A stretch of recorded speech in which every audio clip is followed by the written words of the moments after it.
Hey guys, welcome back with me again in this channel.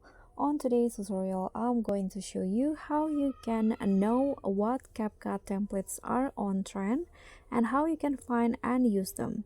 So here you can just go to the templates tab here in CapCut, and after that, to find what's on trending, you can just click on the search column at the top, click on this, and there will be this trending section, and you can see there are 13 lists on my trending list. You can just select one of the trending templates if you want to use it. For example, I'm going to use this viral the keyword,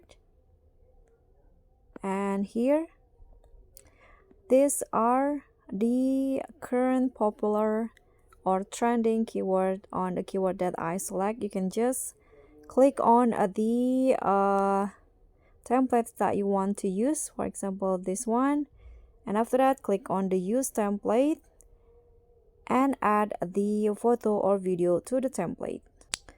So this will be the preview, and after that, if you like with the result, you can just click on export and it will be saved to your gallery. That's all from me. Thank you so much for watching. Don't forget to like, comment, and subscribe. Also click on the thanks. Bye.